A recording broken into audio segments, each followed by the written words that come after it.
Hi, friends. Now, Venus is about to wrap up and close her 19-month journey as Leo Meta Goddess that started on August 2023. And she will be starting a new cycle in Pisces and Aries on March of this year. Now, Venus is about to meet with Moon along the same time of solar Imbolc, the high holy day that means emergence. This is the midpoint between the winter solstice and the spring equinox. It literally means in the belly of. Emergence in systems theory is about something new that is forming from the interbeing and an interplay of individual systems or individual parts within the system.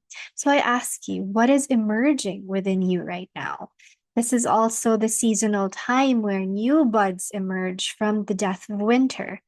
And so during this reflective time, what creative visions and what new seeds are in the belly, are in your belly, gestating, waiting to be born or waiting to be created this year? Well, Pisces is the last sign of the zodiac. It's where everything dissolves. It's where grief and beauty can coexist. It's where everything turns into one. It reminds us of our shared humanity, where everything is interconnected. It also reminds us of faith and spirituality and in the belief of something greater than us. This is where we are being asked to surrender and to trust, and where faith gets built and cultivated. Now, Venus is how we attract, how we magnetize, how we love. It's our lower love nature. Neptune is our higher heart or our higher love nature. It's agape love. It teaches us love and compassion through grief, through mysticism, through magic. It's art, it's creativity, it's connection to source and our muse. It's becoming our own muse and it's becoming our own inspiration and allowing that divine inspiration to guide us into inspired action. North Node is where the collective is being propelled forward. Now, the North Node is in Pisces, while the South Node is in Virgo. It's the healing axis. It's where we find the balance between needing to be perfect versus needing to just allowing the flow and magic to come out of us. It's also balancing between needing to measure and putting everything in place versus just going with the flow. And it's also a balance between our humanity and our divinity. This high holy day of Imbolc is also the gate of transformation in shamanic astrology.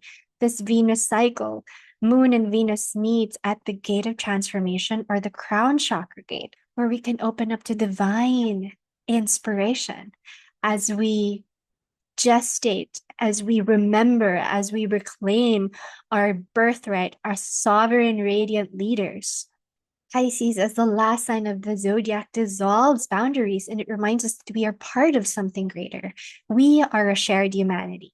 And this downside of it opens us up to so much grief. But in that grief, in that heart opening, we remember love and we remember compassion.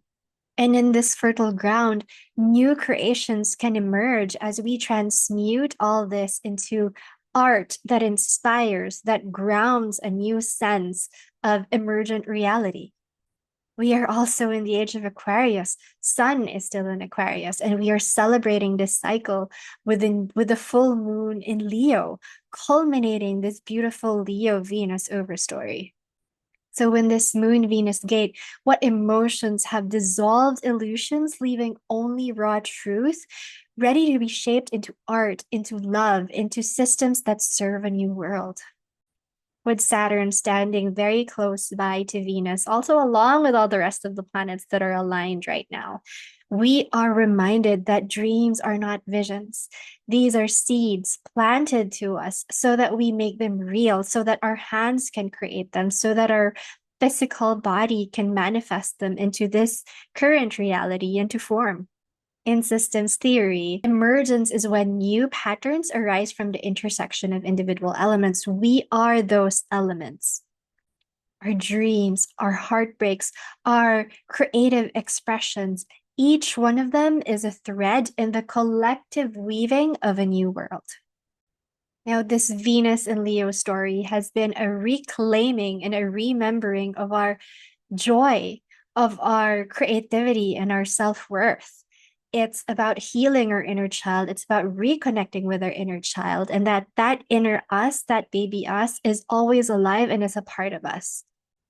So it is this rite of passage, an initiatory journey where we are being confronted with the blocks that have kept us from fully embracing our radiance. And so, what has been those for you? What blocks, what doubts, what fears were you asked to dissolve and transform and transmute into a new art form and a new medium of expression?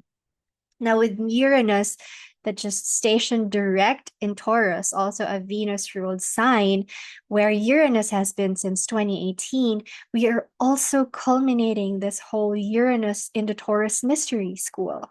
Before Uranus moves into Gemini this year, it dips into Gemini, and it's going to move fully into Gemini by 2026. Now we are being asked, how have our relationships with pleasure, with our resources and our security, how have those been shaken and redefined? And what patterns have completed so that new ones can emerge? And how can we now step forward as sovereign creators of our reality? Now, I really do hope and invite you to take some moments to enjoy Venus during the night sky. Look to the west. She is brilliant and bright, and she is our guidance right now. Our Venus light reminds us that we are here as magnets, as creative magicians, as a Venus as our guidance reminds us that love is the most powerful force. A Venus as bright evening star in Pisces reminds us of the power of love in spite of the darkness, that we can be the light shining radiantly in the dark night sky. He is reminding us to listen to what is stirring within us, what dreams and visions have been seeded in us that we are here to ground and make real, and what is our contribution to this new reality that we are co-creating and weaving together, that we are magic and that our life is art and that we can be living and breathing ceremonies should we choose to. And may we be in service to love is my invitation. And hope this serves. Sending you love always.